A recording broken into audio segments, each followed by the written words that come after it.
Have you ever wondered if your thoughts are secretly causing your illness? Have you ever lie awake at night, haunted by the feeling that maybe your mind is betraying your body? What if those constant worries, fears, and hidden anxieties are not just mental noise, but powerful forces creating physical pain inside you? Have you ever suspected that your lingering headaches, chronic fatigue, or the ache deep in your chest might not just be random or genetic, but symptoms of something far deeper, an illness rooted within your very thoughts? Maybe doctors can't fully explain it. Maybe tests keep coming back normal, yet your pain persists. Could it be that your unresolved emotions, stress, and negative beliefs are slowly poisoning your health? What if I told you that these hidden feelings aren't innocent? They're powerful enough to create or cure disease. In this video, you'll discover an ancient Buddhist truth, rarely spoken yet profoundly powerful. Your mind is not only capable of making you sick, it also holds the key to your complete healing.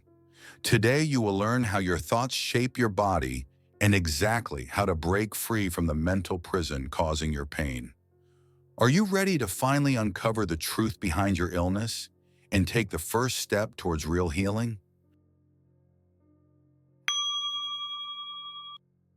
1. The true root of disease. Your body is the mirror of your mind. Your body is listening to every thought you have. What if every pain in your body, every ache, every knot, every fatigue, is not just a physical issue, but a message from your mind? Your body is not separate from your thoughts. It never was. In fact, in Buddhist wisdom, the body is seen as a mirror, one that quietly reflects everything hidden in the depths of our consciousness. This mirror doesn't lie. It reflects your unspoken grief, your buried anger, your unhealed wounds. When your mind is heavy with fear, your chest tightens. When you hold resentment, your stomach knots. When you carry sadness for years, your shoulders sag as if bearing a weight no one else can see. Here's the truth that most people avoid. Your body becomes what your mind believes to be true. Let me share with you a story from the Zen tradition, one that speaks volumes about this invisible bridge between body and mind. There was a young monk, devoted and sincere, who had always been frail. No matter how diligently he meditated, his body remained weak. He could barely finish his daily chores. The elders were worried, and so one day he went to the old Zen master and asked, "Master, why is it that no matter how I train, I remain sick?" The master looked at him with calm eyes and said only this, "You carry illness in your thoughts, and so your body follows." The young monk was stunned. "But I want to be healthy." The master replied, "Wanting is not believing. You meditate on your weakness more than your strength. You fear illness more than you trust your healing. Your body is simply obeying your mind." From that day forward, the monk stopped worrying about his condition. He shifted his inner narrative. He began to see himself as whole, to feel gratitude for even the smallest strength. Weeks passed, and so did his illness. Not because he took new medicine, but because he stopped feeding the illness with his thoughts. What if your fear is the sickness itself? Many of us have been taught that disease is punishment. That pain comes from outside forces, genes, accidents, viruses. But in Buddhist understanding, karma is not punishment. It's a teacher, a mirror. The body reflects not just what we eat or how we move, but how we think. Every thought, every emotion carries energy. And over time, that energy crystallizes into the physical. If you feed your body constant worry, it will learn to live in defense mode. If you silently tell yourself, "I'm broken," your body will start to break down. But if you speak gently to yourself, even in the darkest hour, "I am healing, I am learning, I am here," then the cells of your being will begin to believe you. Healing doesn't begin in the body, it begins in the story you tell yourself. We must ask, what inner beliefs are we carrying like poison? What patterns are we replaying that no longer serve us? The Buddha said, our thoughts shape us. We become what we think. When the mind is pure, joy follows like a shadow that never leaves.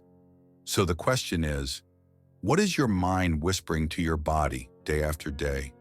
The truth is, you're not weak. You're not broken. You are powerful beyond measure, but that power lies dormant beneath layers of self-doubt and fear. And today, perhaps for the first time, you can begin to look at your body not as an enemy, but as your teacher. It's not asking you to fight it, it's asking you to listen. So close your eyes and ask yourself, what pain in my body is a cry from my mind? Once you hear that answer, true healing begins, not with a pill, not with a surgery, but with a new way of seeing.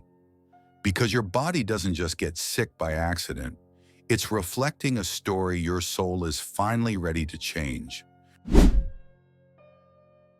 2. Your mind's power to heal. Healing starts within. What if the cure you've been searching for has been living inside your mind all along? There's a kind of healing that no medicine can touch. It doesn't come from a bottle or a hospital bed. It begins in the most unexpected place, your mind. This might sound unbelievable at first, but let me take you back over 2,500 years ago to the time of the Buddha. One day, a frail old man came to the Buddha. His body was thin, his eyes sunken, and every step he took seemed to carry the weight of a lifetime of suffering. He fell to the ground before the awakened one and said, "Master, I am dying. I have lived in fear, in poverty, in hatred of myself. I've seen no joy, no healing. Can you help me?" The Buddha didn't offer him herbs or rituals. He didn't tell him to fight the illness or beg the gods for mercy. Instead, the Buddha looked gently into his eyes and said, "You are not dying because of your body. You are dying because of the story you keep telling yourself. Could your belief in your illness be what's keeping it alive?" The man wept. For the first time, someone had seen beneath his skin, into the war waging inside his mind. The Buddha then taught him to breathe, not just to inhale air, but to inhale awareness. He invited the man to sit, to close his eyes, and to whisper silently, "I am not this weakness. I am not this past. I am not this fear." And with each breath, the man began to feel something he hadn't felt in years. Not health, but hope. And from that place, healing slowly began. Not because the body changed instantly, but because the mind stopped feeding the illness. If your thoughts can make you sick, can they also make you well? Modern life has taught us to trust everything outside of us, experts, treatments, tests, but rarely are we taught to trust the power within. Buddhism teaches that the mind is the root of all things. As the Dhammapada says, mind is the forerunner of all things. If one speaks or acts with an impure mind, suffering follows. If with a pure mind, happiness follows like a shadow that never leaves. This is not just a beautiful metaphor. It is a law as real as gravity. Your cells hear your thoughts. Your breath responds to your emotions, and your immune system reflects your inner harmony or your inner chaos.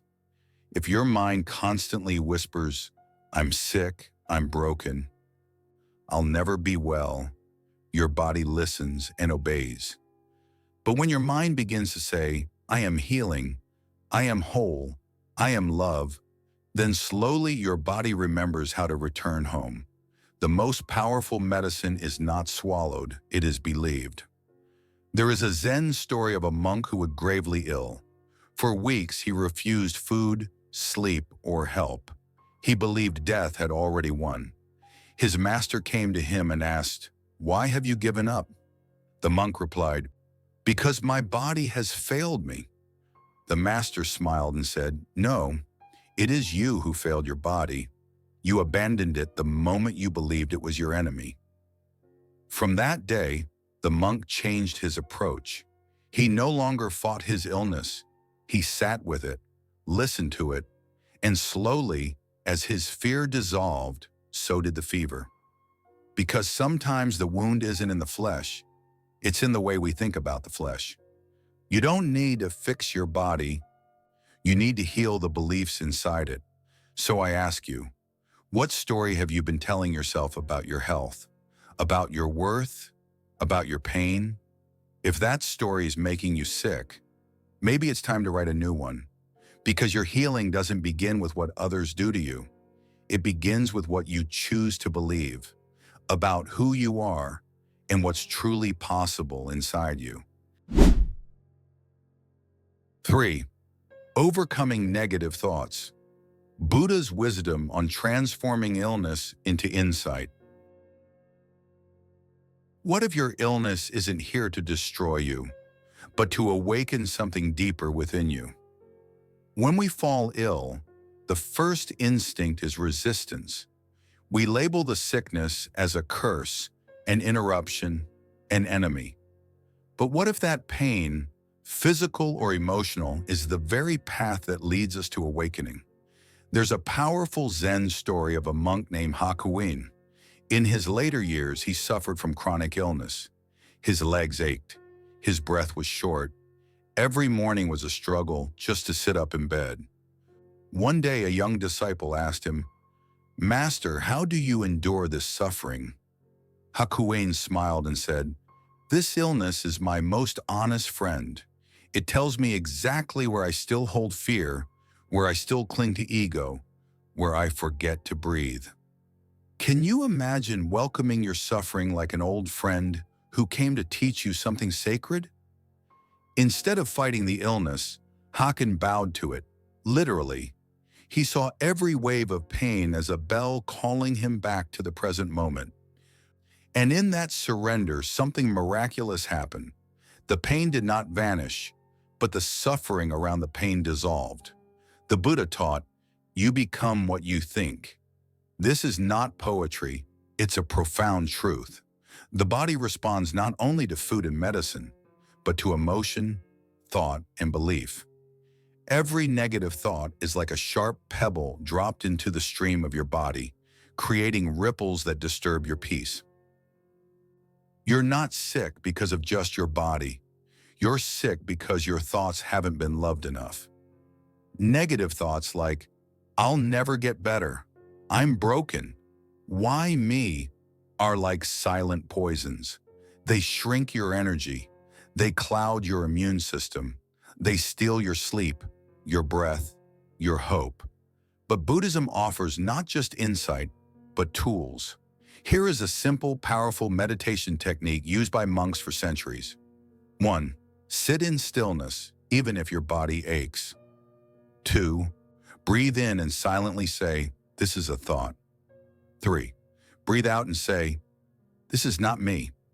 4. When a negative thought arises, "I'm afraid," don't push it away. Look at it like a curious cloud. 5. Ask softly, "What are you here to teach me?" The thought isn't the enemy is believing it's true. Thoughts are not facts. They are just passing weather across the sky of your mind. But when you believe them blindly, they become chains. When you observe them with mindfulness, they become doors. Buddha taught this truth repeatedly. All that we are is the result of what we have thought. It is not your illness that keeps you stuck. It's the voice inside your head telling you the illness has power over you. If you can watch a thought arise, you are already free from it. Remember, healing is not always about making the pain disappear. Sometimes it's about seeing pain without resistance, without story. Because in that raw honesty, the light breaks through. And sometimes the greatest miracle is not in curing the body, but in healing the relationship between your mind and body. You don't need to fix your mind. You need to love it back into wholeness. So tonight, when the thoughts return, the ones that whisper fear, doubt, or despair, don't run.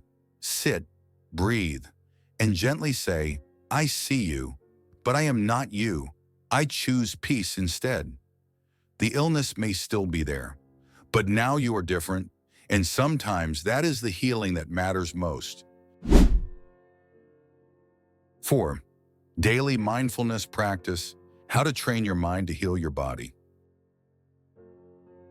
If your mind can make you sick, can it also make you well?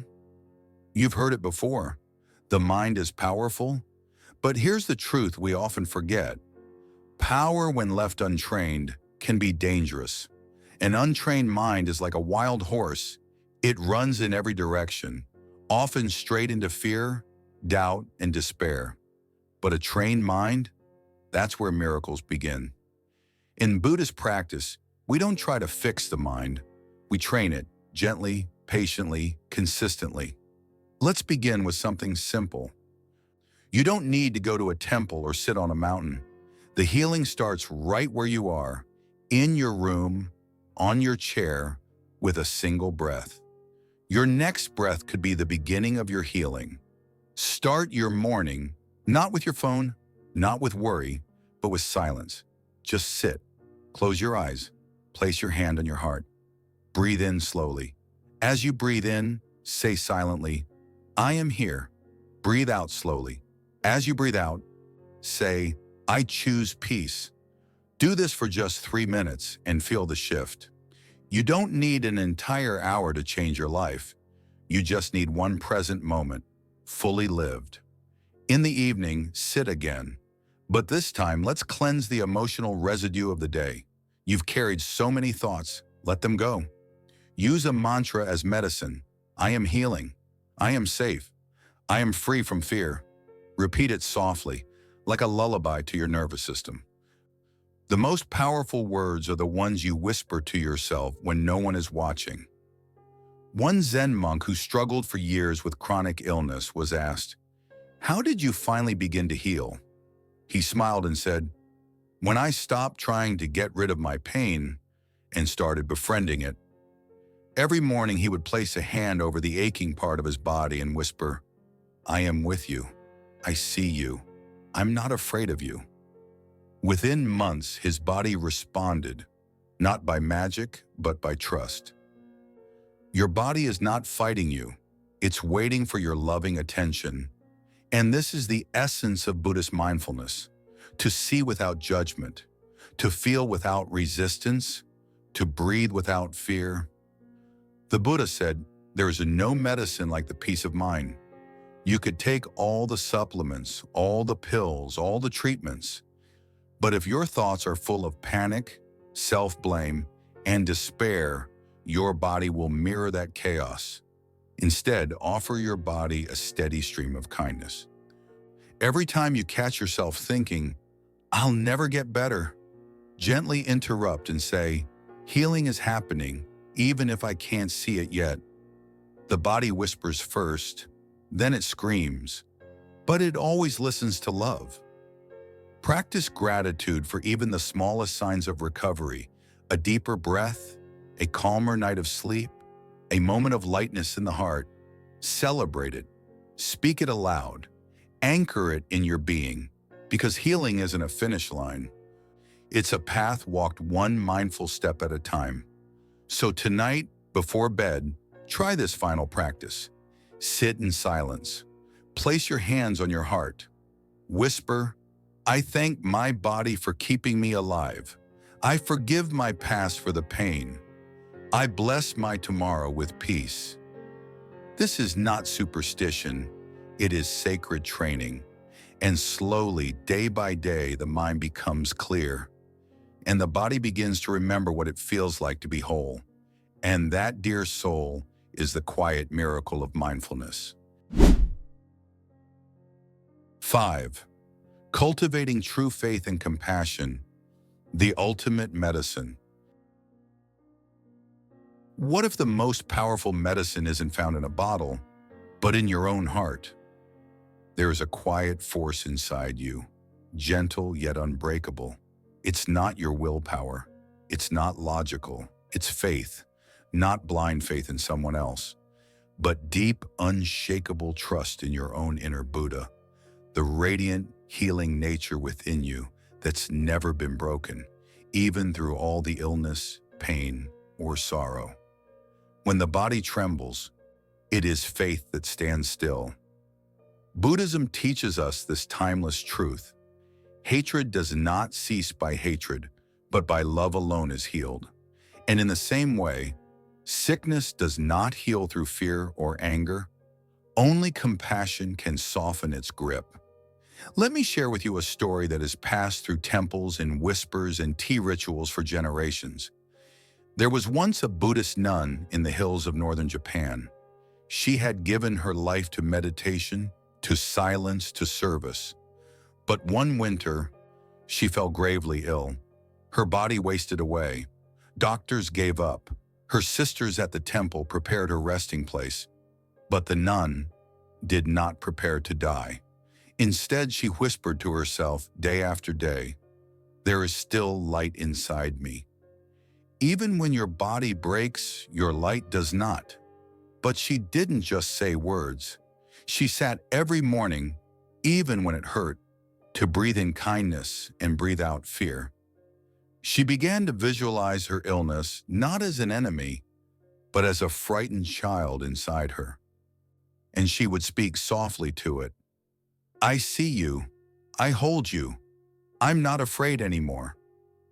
The other nuns thought it was a delusion, but slowly her color returned.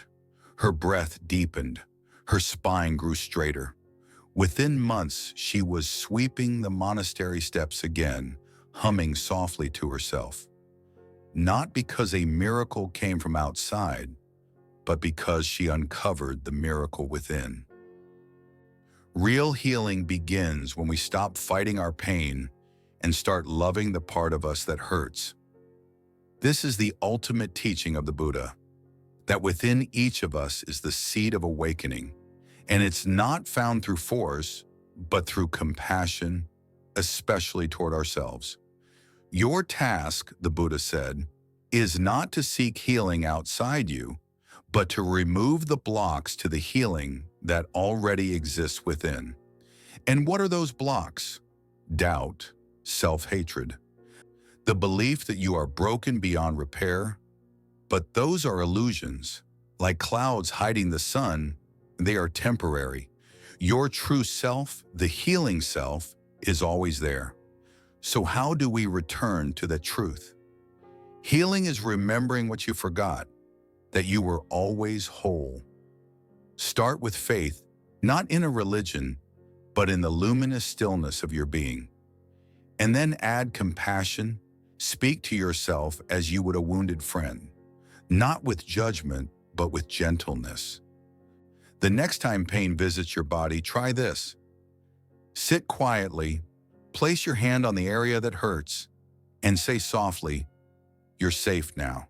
I am here with you. I'm not leaving." Say it not once, but daily, hourly if needed, because the body listens best to the voice of love. And if you begin to treat your own body as something sacred, something not to be fixed, but to be held with reverence, then healing will come. Maybe slowly, maybe silently, but it will come. And when it does, you'll realize something powerful, that the greatest healer was never outside you. It was always the part of you that believed in light, even when everything felt dark. That is the ultimate medicine, and it is already within you. You may not have chosen your pain, but you can choose how to heal from it. By now, you've seen the truth that few dare to speak. Your mind holds extraordinary power, not the kind of power that forces or controls, but the kind that heals quietly and completely from within. You've learned that your body is not your enemy. It is your messenger, your mirror, your most honest friend. It speaks the language of thoughts and emotions, and it listens to everything you say in silence. You've discovered that mindfulness is more than meditation. It is the sacred art of being here, fully, gently, without fear. That every present breath can undo 1,000 past wounds. And you've remembered what many forget.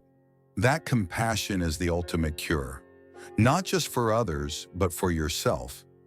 So how do you begin? How do you take this ancient wisdom and bring it into your messy modern life? Start small, start sacred. Every morning before reaching for your phone, place your hand on your heart and whisper, "Thank you for keeping me alive." Think of 3 things you're grateful for. Not big things, just true things. And each night, before you sleep, speak gently to your body like a beloved child. I know you're tired. I honor all you've carried today. Thank you. When you thank your body, it learns to trust you again. And slowly, as you plant these tiny seeds of love and awareness, something begins to grow. Your energy softens. Your symptoms lighten. And you realize you are not broken, you are blooming. As Thich Nhat Hanh said, tend to your thoughts like you would a garden. Only then can you truly blossom. Now it's your turn, dear soul. Tell me in the comments, what insight touched you the most today? Like this video if it stirred something true in you. Share it with someone who needs healing. And subscribe so we can keep walking this path of peace together. You are not alone. Your healing has already begun.